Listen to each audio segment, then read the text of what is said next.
Hi, everybody. It's Glain here for the Executive Roundtable, and thanks for joining us today on our second Google Hangout chat called, which we're calling "Why Your Top Talent Wants a Divorce." And I'm going to be joined by my friend Reuven Gorsht, who's the Global Vice President of Customer Strategy with SAP, which sounds like a really cool job, actually, Reuven. It is. It's an awesome job.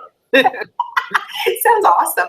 Anyway, so Reuven and I wrote this article in the Globe about a couple of months ago, and it got a bunch of play. And Reuven and I were talking about it just, I guess, on our own. We were having some kind of comparing notes, and I thought it'd be a great topic to really dive into a little bit more. Because from my perspective, the reason why I wrote the article was that I was seeing more and more of the leaders that I was working with and the organizations that I'm working with having a struggle in terms of, retaining their key talent, and kept hearing these stories over and over and over again about, we've just lost a person who's going to be taking a sabbatical, or we've just, somebody's decided to stay at home with their kids for a couple more years, or somebody else is refusing a relocation because they just don't want to go there. And I thought, what's driving this trend? So wrote about it in the article, and thought I'd kind of, we'd kick off the conversation a little bit today, Reuven. I thought I'd ask you, what are you seeing? I mean, because you're in at SAP, big company, lots of talent across the globe. Are you seeing any trends like that from within your shop?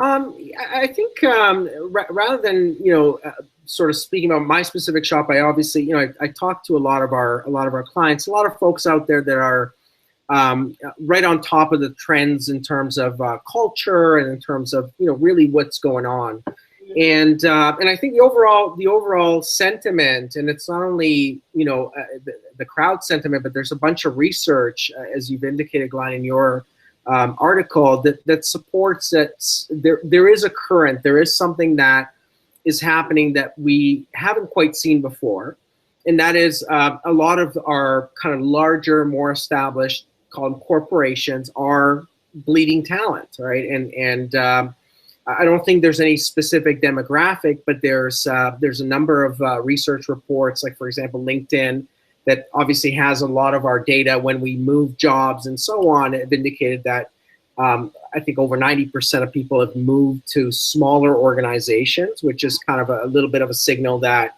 perhaps corporations, the way they're run, the way they're organized, the way that leadership and management works there isn't necessarily befitting of today's age and expectation of an employee. Mm-hmm. Mm-hmm. Yeah. So, I mean, what do you think is driving it? I mean, what's sort of your sense of what's driving it?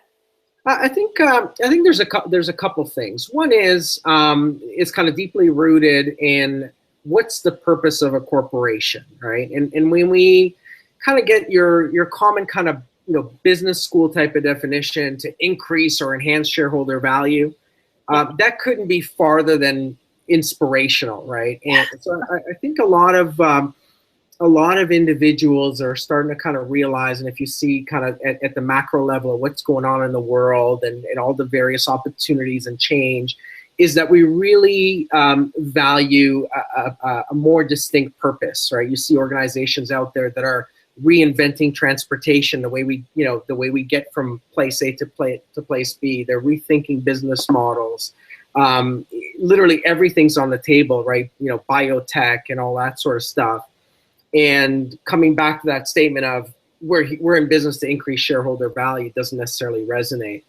I think the other extreme is, again, because there's so much change going on, and we've made such technological advances, I'm seeing a lot of individuals and a lot of folks that I know personally have left corporate life to start a business. So it's never been an easier time to become an entrepreneur. And again, look at social networks and the primary way we communicate, social selling to get business, the ability to crowdsource, outsource, raise money, all that stuff has emerged over the last decade or so, which again, we haven't had before. And it's never been easier for someone to, get up and go from a comfortable sort of corporate position in on their own and be successful in a relatively short period of time.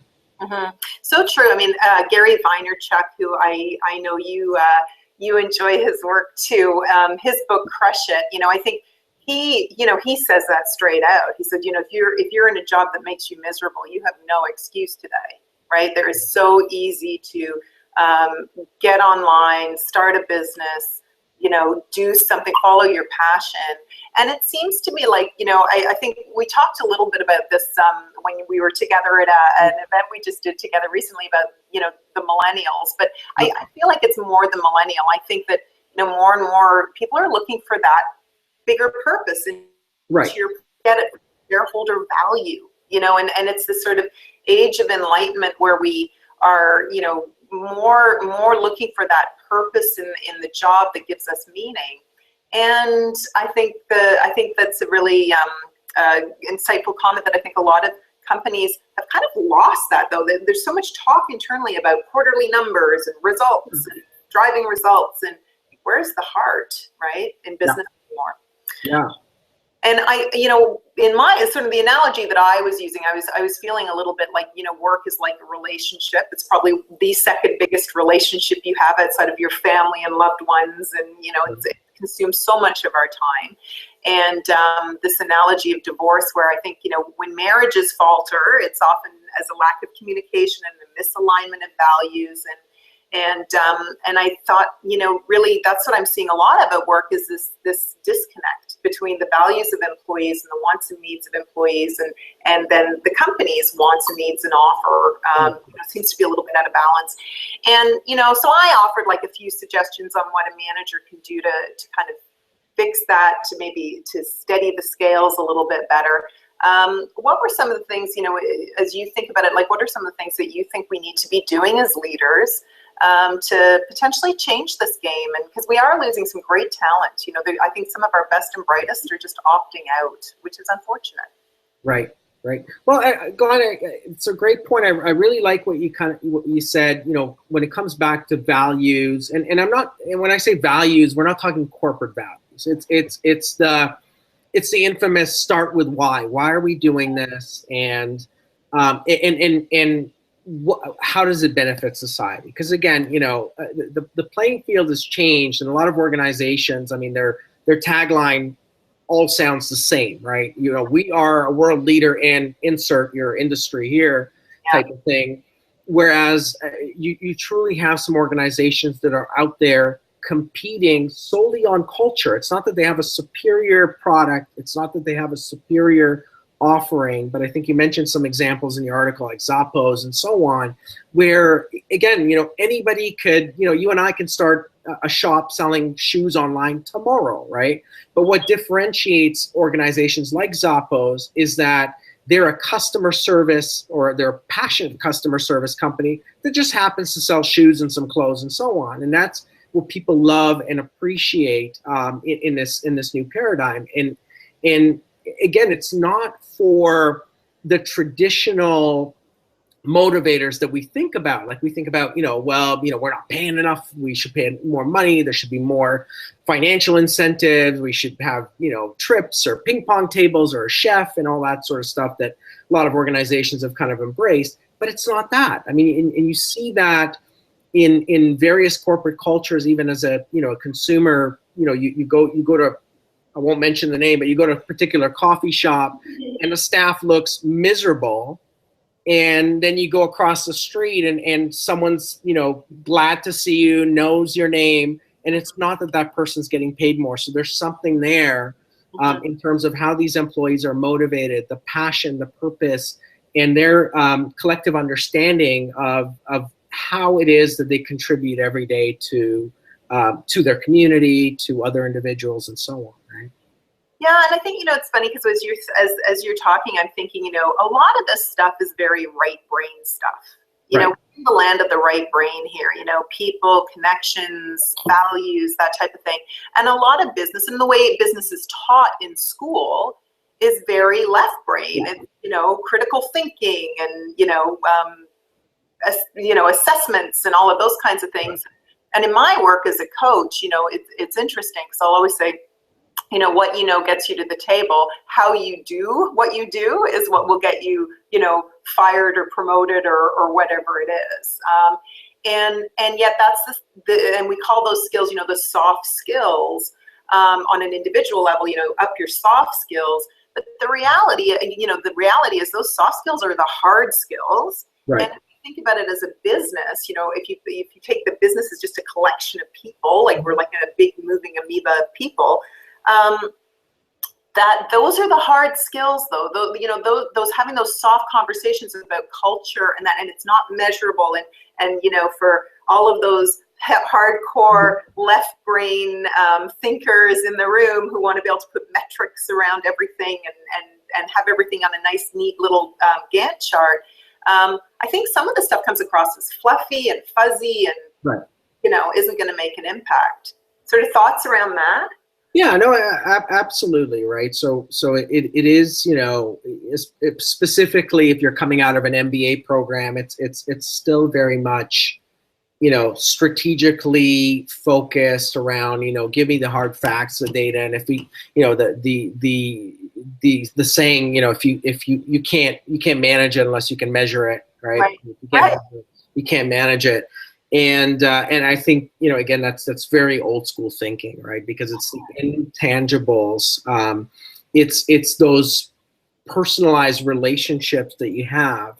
Why is it that, we're human when we're home or with our friends and family and you kind of enter the doors at your workplace, swipe your security tag and you're completely someone else.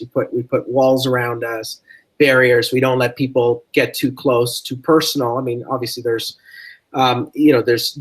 borders and then there's professionalism, but, spending the time, I think as you articulated in your article, to really get to know people, right? One-on-one calls, for example, is a great way to get to know a person on a personal level, not get the rundown of the 75 things they did the previous week, right? Because obviously if there is an issue as a manager, as a leader, you know that there's issues, right? So why spend the time kind of checking the box? Why not get closer and understand, what drives that person, what motivates that person, and so on, right? So I think a lot of that, is rooted in some of the 20th century leadership, let's call it that, that basically fosters accountability via, metrics, and I got to measure it, and you got to have a metric to support everything you're doing.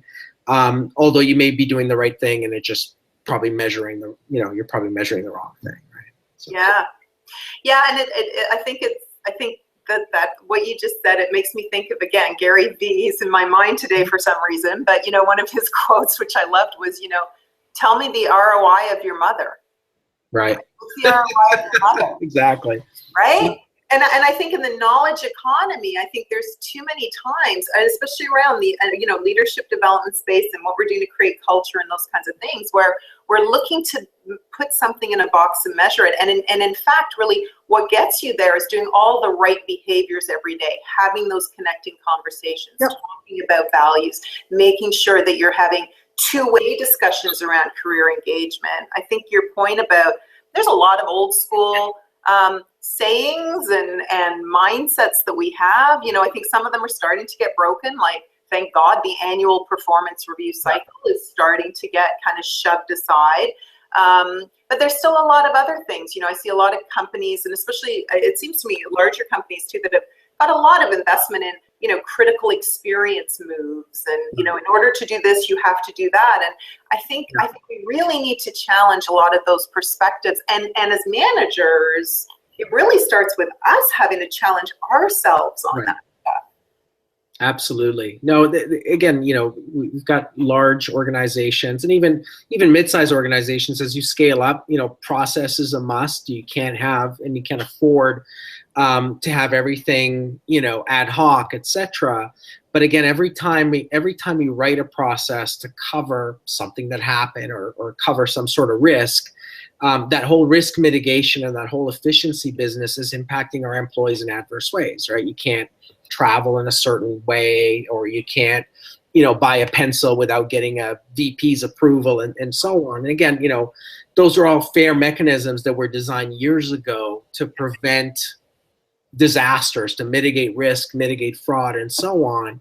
And and you've got, especially we talked about millennials, you've got young adults coming into an organization, and I think a lot of them are shocked at just how much or how long it takes for them to kind of hit that wall, be it a process or be it a career step, or even the walls between connecting, right? So millennials are kind of natural connectors. You see them on Twitter, LinkedIn, and there's absolutely no fear to reach out to, the head of state or the CEO of a company, and again, you come in and all of a sudden, well, there's a process. There's 17 levels to get through to the CEO, right? So I think, overall, with both millennials and folks that have been in the workplace for a long time, the next crisis that we're going to see isn't necessarily a financial one or an economical one. What we're seeing is, and you've identified it with this whole adage of divorce, is you're seeing a talent crisis, right?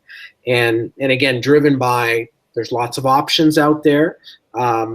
There's lots of connection points, so we're all far more networked, thanks to technology, and we see the options, and there's there's this whole thing about doing what you love to do, right? And we all know life's short, and you gotta and people are really starting to think that way again, in lieu of everything that's going on in the world, right? I feel like there's a big reset that's starting to happen with people around, how they're defining success and what success needs to look like. And I think, my last point in the article, I felt like I ended on a bit of a sour note where, I do feel like, for a lot of organizations where we've got profit and shareholder needs really being unbuckled from, people and purpose and all of those things that do create that winning culture. When you have that happening, and you have, frankly, C-level executives that are taking egregious amounts of money out of the company in terms of compensation plans and things like that, and pressing this middle layer and in the middle, I think, as a manager who is in the middle of all of that, how do you change that game where every, year on year you're being put more and more pressure on yourself. And if there was just a redistribution of dollars and a focusing and not such a drive off of the shareholder, push for annual returns, but that sort of circle, and Pete Bombachi, who I know you met, and Pete's the former head of Movember, Pete and I were talking about that in terms of, as shareholders, because we're all shareholders, we have funds with, are you willing to take a less than X percent, increase on your investments, right? So it's such a big kind of pot. Like, what's your thought on, how can managers maybe start to change the game internally, and if you're in this sphere, what can you do? Because I know you do this. Yeah, oh, absolutely. What are some of your thoughts? So absolutely, we're in a vicious circle, right? Whether you're an investor, and most of us are invested somehow, shape or form in organizations, and we want to see healthy returns. And then, we're employees or we're business owners, et cetera. And of course, we get impacted adversely by, when it comes down to squeezing the bottom line. Now, there's a whole kind of movement of organizations, and I'll use Amazon as an example, who's, Jeff Bezos is very, very clear with, or was very clear with his investors, that Amazon will not be making profit for a while. They're looking to grow, they're looking to invest in people, they're looking to invest in talent. Now, I know it's probably, now that I think about it, it's a bad example because of all that scandal that happened a couple months ago, but nonetheless, I mean, we're seeing a lot of organizations kind of shifting that paradigm, and shifting the paradigm is, of course, it has financial impacts to the organization, but again, it's balancing short term and long term, right? So short term, we're going to take a hit, our stock is going to take a beating, and so on. But can we afford to survive and become a sustainable company in the long term if we don't have any talent? If there's no one around to execute, then nothing happens, right? So we're seeing organizations that are getting it in terms of, what can a manager do? What can I do? I believe in control what you can control. I mean, there's a lot of stuff around you that you unfortunately cannot, and you could try your best to shelter your team to make sure that you're doing the best job at understanding your people's values and what drives them.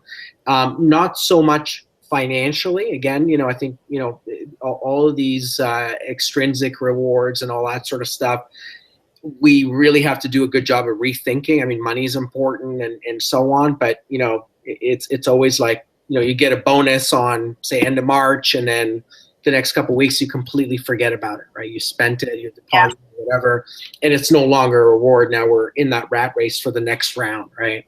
So I think, we have to start thinking about, this whole personal connection, knowing the person's values, and kind of, get them through the rough times, and there will be good times where you again, celebrate, share success, recognize, and so on.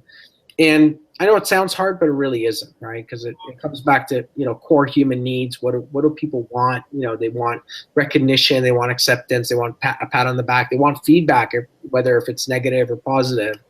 And they want more than just, I'll use the punch card metaphor, punching in and punching out, 9 to 5 type of thing. So once you understand those as a leader, and you can start applying all these things, being authentic. I know you mentioned that, and somewhat vulnerable and so on. Things just start kind of falling into place, right? Yeah. So before we kind of sign off, I'd love to hear from you. I know you're a student of leadership, and you're really passionate about, for yourself, kind of continuing on the journey of leadership. What's kind of a book or maybe a leader that you've really admired that sort of helped shape your view around how you think about people development and how you think about what it means to be a leader? Anything that you'd share with the listeners that they should? Sure. One book that comes to mind is called Work Rules by Laszlo Bock, and Laszlo is the I guess his title is head of people operations, or some companies would call that HR at Google. And Laszlo's got a fascinating story. He's not an HR he's not an HR guy by trade. He came in as a management consultant from McKinsey, and some of the practices that he outlines in the book, and they're very detailed and precise in terms of how the Google engine runs, how they feel about management, how they feel about motivating employees, and how things in general, how things are done differently are really outlined in his book, which was an excellent read. I haven't read that one, so I'm gonna add that to my list. Usually I've read most of these books, so you have stumped me. All right. Well, we'll get you a copy, Glain. I love it. All right.